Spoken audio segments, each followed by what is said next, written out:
Hi guys, today is my last video of 2017. It kind of has to be because it's the last day of 2017.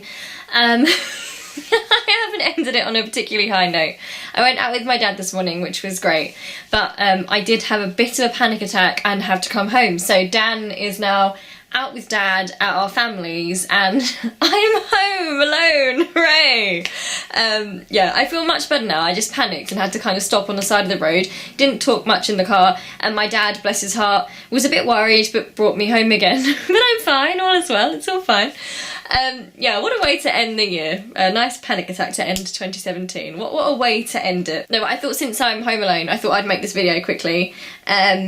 Because I was going to do a question and answer, wasn't I? So I thought I'd do my 2017 question and answer video on the last day of 2017 since I'm here. So, like I said, I've just been out, so got myself a little drink. I've calmed down. I feel so much better once I'm home as well.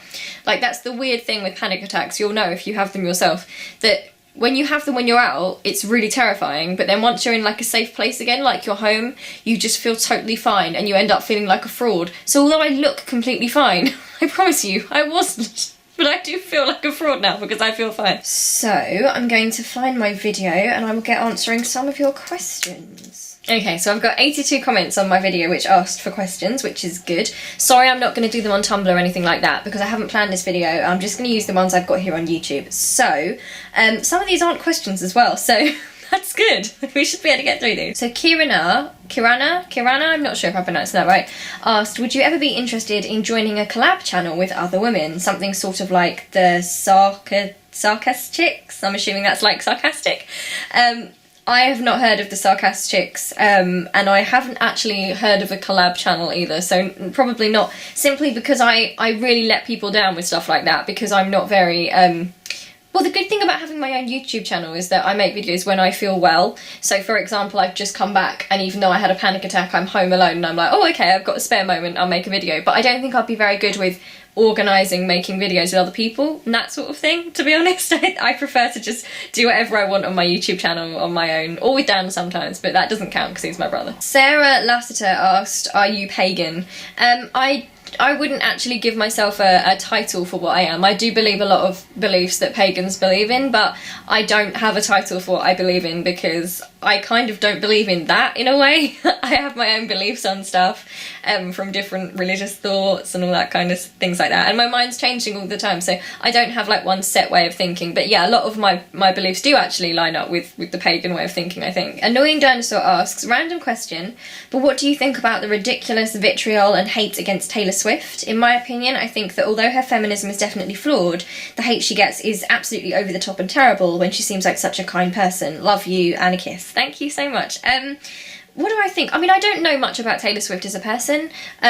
Like you said, her feminism is flawed, and I've made videos before, which I think I've deleted since. When I was first getting into feminism, I actually spoke quite a lot about the sort of misogynistic tone of Taylor Swift's songs. It was very sort of internalised misogyny, you know, putting women in boxes, and there was the bad woman and there was the like virginal pure woman, and I spoke about that quite a lot. But I think that Taylor Swift herself has like grown beyond that. I mean, I think she said herself that she's grown beyond that, so that's quite positive to see someone in the public eye go through that level of growth. Obviously there was the stuff with Nicki Minaj, when Nicki Minaj wanted more recognition, and there was, I made a video about this as well, and Taylor sort of made it about her. So I do think she has her flaws in terms of, you know, her status as a straight white woman, and she doesn't necessarily always think about her privilege in that way. But I do think there is a lot of unnecessary hatred towards her, which is rooted in misogyny, to be honest. And I also think that we're guilty of it as feminists sometimes, because we can be so hard on women, and we let men off the hook sometimes, I find anyway. Like if a male celebrity, you know, messes up, a lot of us will be like, oh, okay, well, you know, he's a guy, so, you know, he's bound to mess up sometimes. But if a female celebrity or a woman who said she's a feminist messes up, we can be more hard on them because there's so much more scrutiny. You know, it's already quite hard to be a feminist, and people want to lump us all in together, so we're all desperately trying to like make sure that the wrong message doesn't get out there, you know. So it can become quite nasty, and it becomes quite, this video is making me think of stuff this year actually, so it's a great question. But like, for example, with the Lacey Green stuff, I made a video about that. about how Lacey Green's position has sort of changed within feminism slightly, and how there's been a lot of backlash towards that. Some reasons which I think are completely valid, some which I think are quite over the top. But I think it all stems from misogyny and sexism, because we feel like we have to protect what feminism is, and if someone gets something wrong in feminism, we're desperate to distance ourselves from them, which can come across as quite nasty sometimes, because there's this desperate feeling of wanting to distance yourself from that stuff which you don't personally regard as feminism. Sorry, this is totally not a very coherent answer, but yeah, I mean, feminism isn't a hive mind, is it? Like, there's a certain set of things that we'd all pretty much agree with. Like, we all want equality, and we want women to be raised to the level that men are at in society. But obviously, different types of feminists have different ways of wanting to achieve that.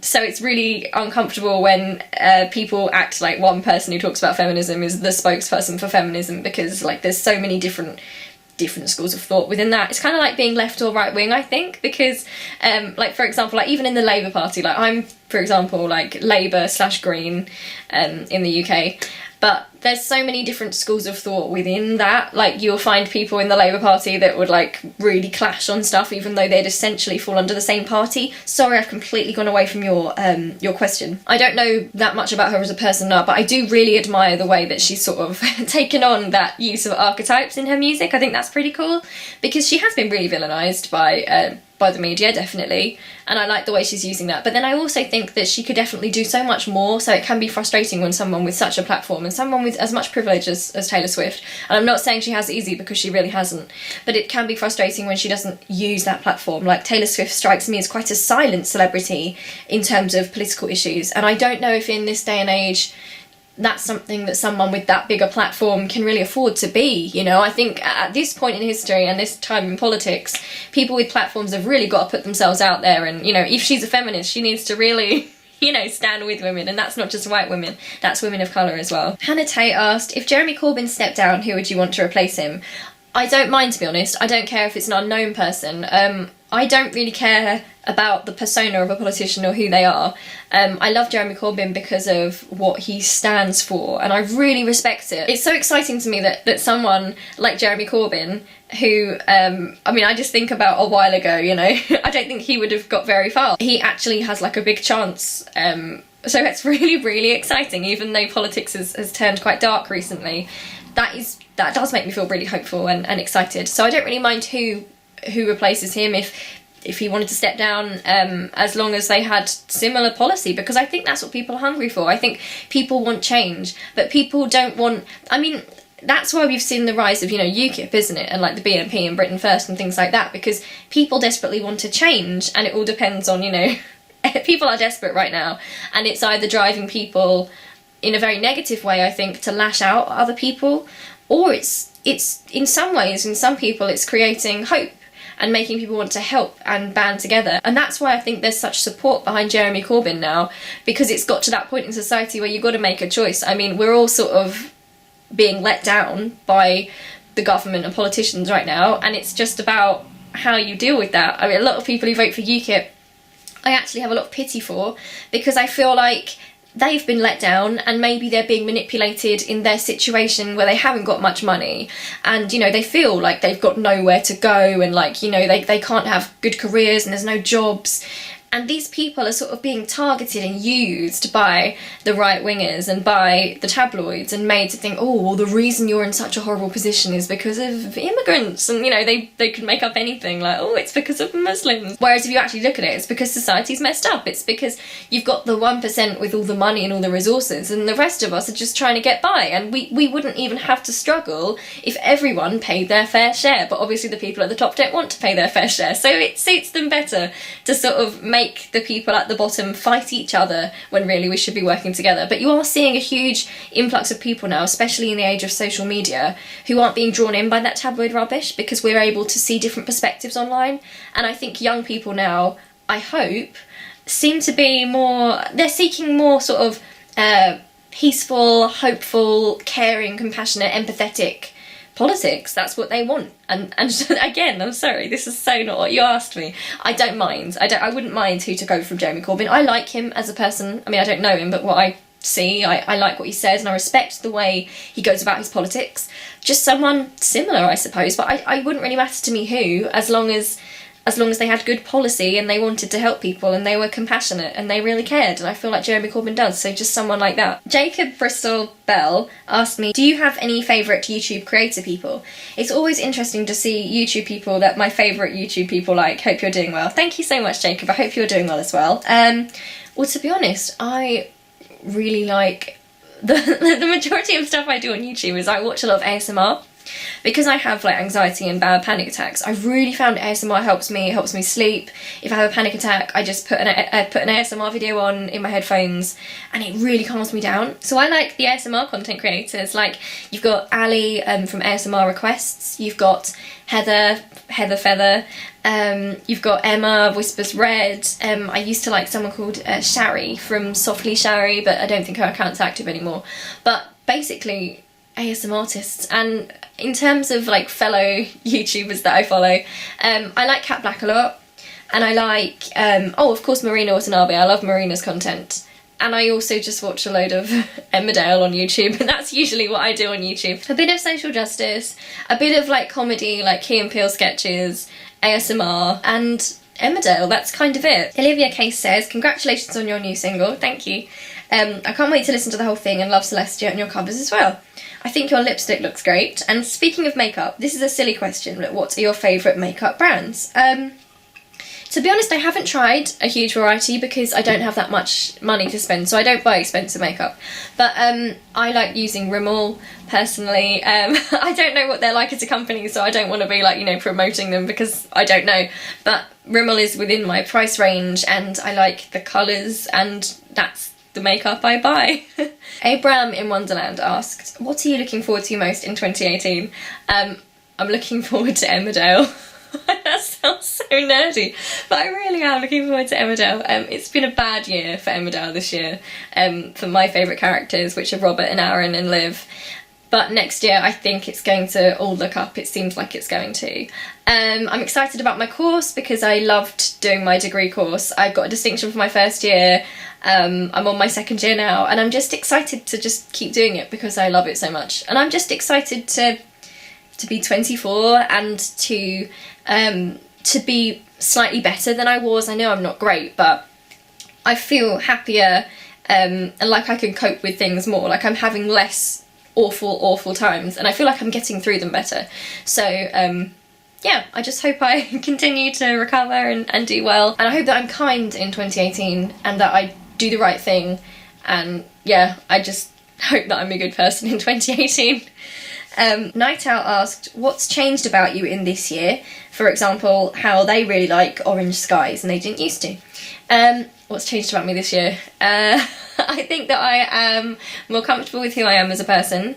I think that I am more myself than I ever have been before, because I'm sort of being more free in a way in terms of what I say online and what I talk about, which is a bit of a risk. I mean, you know, putting personal stuff online is a bit risky, but I think that for me it's really helped. It's helped me find out more about who I am and have more support and be able to be more honest and find people who've been in similar positions, and that's made me feel less lonely. So I've been less depressed in general because I've kind of felt like, you know what, there's loads of people out there who are, you know, going through the same stuff and they're getting through it, so that's good. I think that I have more confidence in my own abilities because I did well on my first degree course and I did it completely from home studying, so I know it's all my own work. I just have confidence, because before I've just sort of felt like not confident even though I got good grades, but now I feel more confident. Also, I don't feel embarrassed about things I like anymore. I think when you're a bit younger, or when I was a bit younger, I used to feel embarrassed about stuff, like, but now I'm just happy to like what I like. So for example, on this channel I'm just openly like, oh yeah, I love Emmerdale and I watch it every weeknight and I love it. And before I would have felt a bit embarrassed, you know, but I don't understand, like, I've got to that point in my life where there's no reason to feel embarrassed about things you like and enjoy, even if they're things that people wouldn't assume you would like and enjoy, you know. As long as it's not hurting somebody, as long as it's not harmful, then, you know, just enjoy what you enjoy. It really doesn't matter. I've just refused to be ashamed of any of that anymore. As long as you're a good person and you're being kind and you're not hurting people, just like what you like and be proud of it, and don't let people make you feel ashamed, because that's their own problem, and that's kind of sad that they feel like they have to do that. Sophie Harris asked, when and how did you discover your love for Anne Boleyn? Well, I studied the Tudors, I was in year 5 at school, at junior school, and we did the Tudors, and that was when I first sort of got interested in the Tudor period. First of all, I was really interested in Mary I. I sort of related to her at that time in my life, not because of the burning people thing, but because, you know, like, because her mum and dad split up. Obviously, that's a real simplification, but, you know, it was hard for her because she wanted to stay loyal to her mum and she loved her dad, and in some ways, you know, that I kind of related to that in some ways. But yeah, then I started to learn more about the wives individually, and Anne just sort of began to stand out to me because I felt she was so very wronged. And I know all of them were wronged, and Catherine of Aragon was too, but the people turned on Anne, and it reminded me of, you know, modern day. This is before I was a feminist, but you kind of get a sense, don't you, of certain prominent women getting turned on. And that kind of felt what had happened with Anne, and I felt angry for her. And the more I learned about her, the more I thought, you know, what an interesting, fascinating woman. And she sounded like she had some very modern, relatable aspects to her. I mean, because, for example, she refused to be Henry's mistress because she'd seen what had happened to her sister, who'd been his mistress and then was discarded. She was outspoken for a woman of her time. She was interested in reform. She was really close to her brother, and that appealed to me because I'm obviously very close to Dan, so I understood that. I just felt this sense of real injustice in her story, and I still feel like there's this sense of injustice. Because I think she was wronged. And I feel similarly, actually, about Catherine Howard. I can't stand it. It upsets me because I've always been quite an imaginative person, and when I read about history and historical people, it feels very real to me. I find it hard to feel the gap of time, if that makes any sense. I feel it like it's happening, so I'm reading about it, and I'm feeling like these were real people, you know, feeling real things, and yeah, it's only been about 500 years, but that's not actually that long. And it just, yeah, I get very attached to historical people. They're not just historical figures to me. Like, they feel like real, living, breathing people. And so, yeah, I'm just very attached to all the wives, but just especially Anne. Rory Barrett asked, firstly, your song is my new favourite song and is my new anthem. Thank you so much. For the question and answer, what is your favourite Star Wars movie and who is your favourite character? I hope you have a nice Christmas. Thank you, I had a really good Christmas, and I hope you did too. My favourite Star Wars movie, I like all of them. I actually genuinely like all of them. I enjoyed the prequels, although I don't think they were as good as the original trilogy, but I still enjoyed them. I think my favourite is probably Empire Strikes Back, I think. And my favourite character is Leia. I love Leia, but I also love Luke. I appreciate Luke more now I'm older, I think, because when I was younger, I used to think, like, you know, like the gentle, kind characters, I kind of didn't count them as much. I didn't think they meant as much. But as I've got older and I've realised that, you know, the world is cruel, there's a real strength in being kind and being soft, and I appreciate that about Luke Skywalker. I think that's really nice, especially for the time period the film was made in. I loved the way they wrote Luke as a hero. I just think he was, yeah, just kind and soft, and I like that about him. Dean Leake asks, kiss, marry, kill, David Cameron, Boris Johnson, Jacob Rees-Mogg. I don't like any of these men, but I wouldn't kill any of these men. I wouldn't like to marry them or kiss them either. I think the most bearable of those three is probably David Cameron, because he wasn't, you know, all bad. I mean, I don't like to think of politicians as all good or all bad unless they're, like, you know, proper, like, evil politicians. But, you know, obviously I'm not conservative and I don't agree with any of these men and what they believe in. But David Cameron is sort of the closest to where I am out of those three, so I would have to... I think I'd have to marry or kiss David Cameron. I'm not sure I'd want to. I couldn't even decide out of Boris and Jacob. That's quite a difficult question for me, but let's just say that David's my favourite out of those three. Diana Borden asks, what do you think of the character of Snape from Harry Potter? I think he's a fascinating character, and I'm really intrigued by him. I think he's interesting because he's sort of like a Game of Thrones character in a way, because he's not good and he's not bad. He has elements of both. Like, for example, he's a horrible person at times. The way he the way he treats his students is appalling. You know, he shouldn't be allowed to teach. He bullies them. He's horrible. You know, he was into all that dark magic and Voldemort stuff, which is like their version of sort of almost like Nazism, white supremacy kind of stuff, isn't it? Which is horrible, although I guess he was young, and you can kind of see with his character, though, what's interesting about him is that you can see why he went there, because obviously Snape's own upbringing was very abusive and difficult, and he felt like he didn't have a place, and you know how groups like that and ideologies like that, they prey on those that come from those sort of broken families or need a place, and they don't feel like they're being heard. So in a way he was manipulated, I think, but there's no excuse for the way he acted as an adult. He's interesting because he's sort of a hero and a villain in one, and he never really is one or the other. I think that he is brave, which is his best quality, is that he's brave, and his worst quality is that he's cowardly, which is really odd in a character, but he is simultaneously brave and cowardly at the same time. And he's also, you know, a villainous character, but he's also a heroic character. And it's just so complicated, and I love characters like him because they really make you think, because you can't stick him in a box. You can look at things he's done and say, that's awful, you know, that's dreadful, but you can't really judge him as a person if he was a good or a bad person. It's just too complicated, and I love characters like that. Carrie Plant says, what would you say has been your biggest breakthrough / light bulb moment in terms of how you cope with, relate to, or understand your mental illness? Also, you're so pretty, so pretty. Oh. Thank you so much, Carrie, that's really kind of you. My biggest breakthrough, I suppose, I mean, I don't know if this is just a thing that's this year, but it's something I've built on. It's the fact that I know I'm always probably going to have issues. I'm no longer thinking, oh, you know, when will it be gone? I don't need it to be gone. I don't need it to be gone because it's a part of who I am, you know. My issues have formed me, and that's fine. I just need to deal with things in my own way and find a comfortable path through life and learn to know myself, you know, and know, look, sometimes I'm going to have down days, sometimes I'm going to have good days. It doesn't matter that, you know, these things might be with me for the rest of my life, and they probably will, but that's not actually a problem if I can cope with them.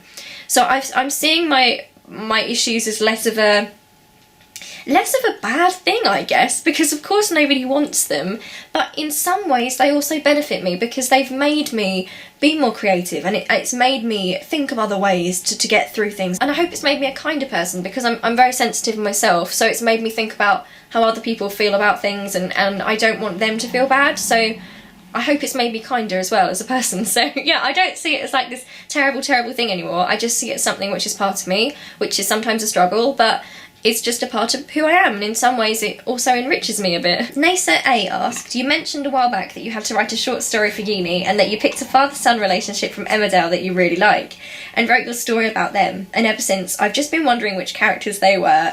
I chose Jack and Robert. When I say I really like it, I don't think it was like a good relationship in terms of like, oh, how heartwarming, but I think it's a fascinating relationship which is relatable to a lot of people. The feeling of wanting to impress a father figure, especially for that character Robert, who he was, you know, he's bisexual, he already felt alienated, he was quite studious, he desperately wanted to impress his dad, and he felt like he was overshadowed, and that sort of rivalry between siblings competing for the love of a parent is interesting to me. It's not anything which relates to my life, like that's what's strange about it. I love that sort of dynamic in fiction with, like, I kind of like that, like the Loki and Thor dynamic, you know what I mean? I find that fascinating, but it's weird because I don't have anything like that myself in my life. My brother and I get on fantastically, and we don't really compete at all because we sort of complement each other, but with the stuff we're good at and the stuff we're bad at, and we balance each other out. But yeah, I'm just fascinated by that sort of sibling relationship and trying to impress a parent and like a father figure. I just think there's something very specifically interesting about father and son characters, and the sons feeling like they have to impress their fathers, and in some ways their father's letting them down. I guess it reminds me a little bit as well of The Cursed Child with Harry and Albus.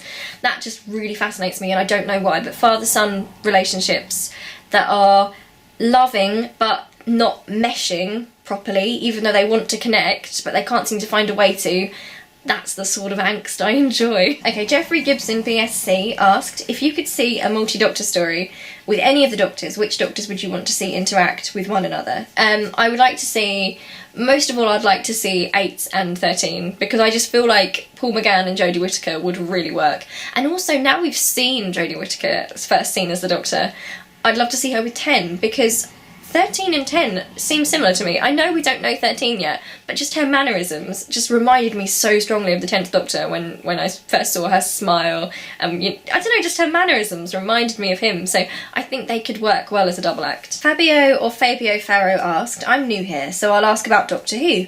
Now that the Capaldi era is over, what did you think of the 12th Doctor and his journey, and what do you expect from the 13th Doctor? I think Peter Capaldi was amazing, and I'd like the 12th Doctor, but I don't think it was the right time for him, actually.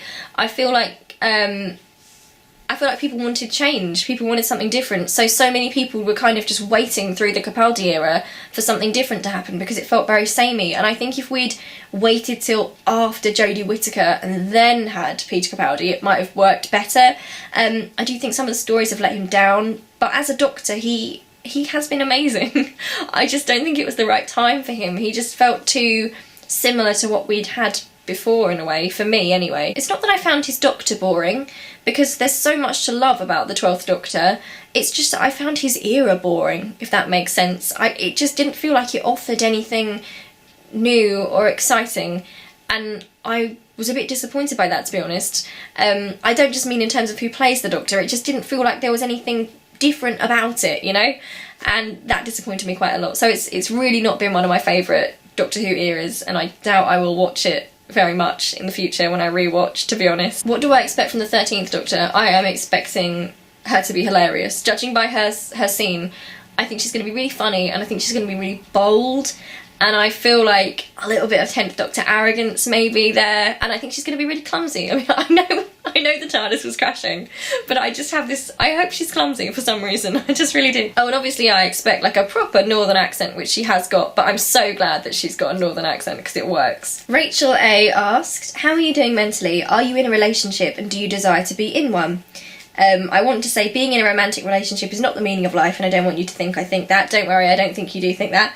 And what things bring you hope and keep you alive? That's a nice question. Am I in a relationship? No. Do I desire to be in one? Yes, I would really like to find my forever person, which sounds a bit deep, but I am not someone who likes the idea of casual dating, which might scare some people a little bit. But I get very attached to people, you know, and once I really love somebody, I really love them. I get so attached and I love them so much, and I think I'm scared of the idea of being in a relationship with someone and it just being casual and then it sort of, you know, fizzling out and me loving them because I would feel so sad. But yeah, I'd love to be in a relationship this year. I don't know if this year will be the year I find someone special. I'm not talking like, you know, immediate marriage or anything like that. I just mean like a relationship that really means something. I would love that this year, but I hardly ever go out, so my options are very limited, which is a shame because I would love to, you know, to find somebody this upcoming year. But I just don't know, it's hard when you don't leave the house very much and you study from home, because I don't socialise very often, so I don't really go out and meet people that much.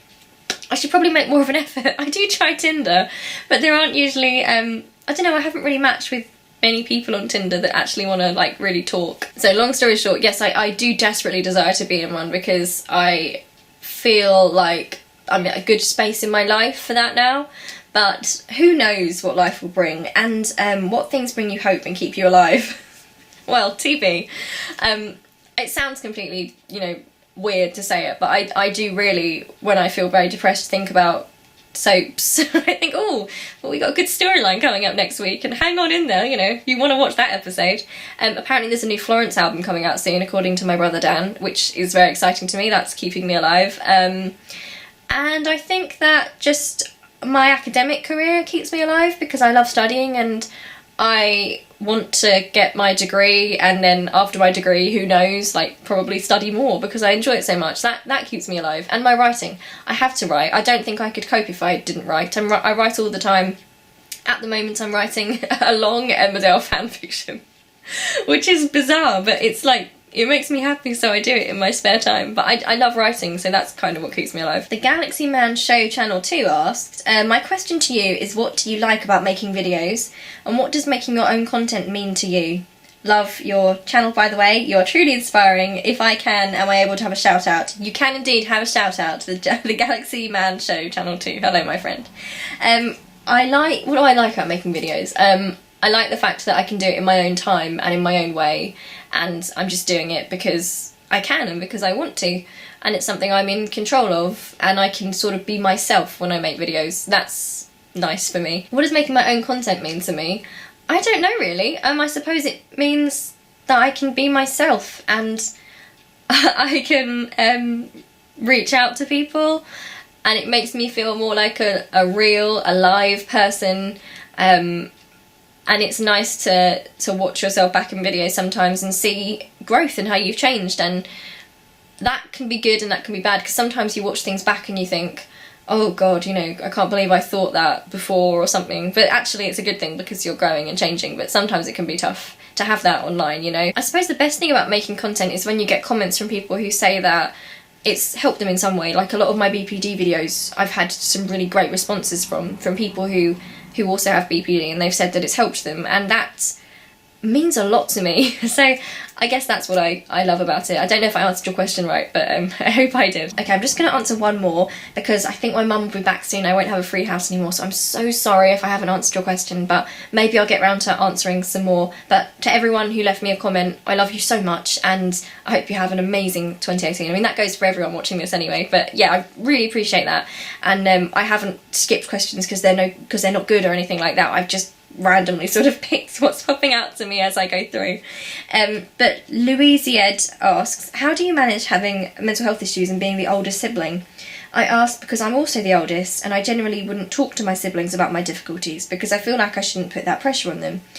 We're all old enough now, but I don't know how not to be in that role. I suppose for me it's also strange because I work in mental health and I know a lot more about it than they do. This is an odd one actually, and I've considered asking Dan if he'd want to make a video with me about what it's been like for him being, you know, my younger sibling and always being there for me and being like a best friend to me, but me having these issues because it's been tough on him.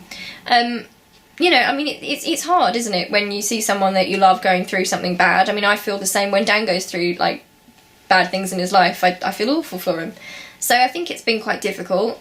I find it hard because like you said, I don't really want to tell Dan the bad stuff about it, so I don't, which is hard. I mean, we connect through humour, so he is great at cheering me up, but we don't really have conversations about how it actually feels, because I still feel like, even though we're adults, I still feel that sense of responsibility. So even though Dan's like my best friend, sometimes you know, you can't just sit down with your brother and be like, so anyway, thought about killing myself this morning, because that's, you know, that's very stressful for him, and it's a lot to deal with. So I think being the older sibling, you do feel a sense of responsibility, and that you want to hide things and not let them know how bad you're feeling. I think Dan knows anyway, but you know, there is a sense, you're right, when you're older that you don't want, you're so used to trying to keep it back. And there have been so many times in my life when I haven't been able to keep it back. Not that I've confided this stuff in Dan, but you know, Dan's been around when I've had my breakdowns. He's seen it. He's, you know, it's probably really impacted his whole life, you know? And I guess I don't want to add to that burden. I want to try and I want to try to be as normal as possible when I'm with him, which is actually not as hard as it sounds, because when I'm with Dan, I mean, you've seen us in our videos, he makes me laugh so much. So I feel more normal when I'm with Dan, and he really does cheer me up, and he makes me laugh like nobody else in the world. So yeah, sometimes I do wish that I could talk to someone about how I'm feeling about things, and obviously Dan is my closest person, but I don't know. I think it wouldn't be fair to talk to Dan about some of that stuff. I guess I guess I just know that his life has already been changed by me being like this, and because he worries about me, and I don't want to make it any worse for him, so I try my best not to, if that makes any sense. Okay, I'm gonna go now. Thank you so much for watching this video. I hope you have an amazing 2018. I love you so, so, so, so much. I don't really know what else to say, but thank you for watching, and if you're someone who views my channel regularly, then I really appreciate that. That's really nice. I'm still baffled all this time later that people actually care about what I have to say, because I'm just a person with a camera who talks, and I have no authority to talk on anything, but people pay attention and respond and send me nice messages, which is honestly so lovely. So thank you so much. I love you loads. I'll see you really soon. Have a great 2018, and I'll see you soon for the Doctor Who review with Dan. That'll be the next time you see me. Okay, love you loads. Bye.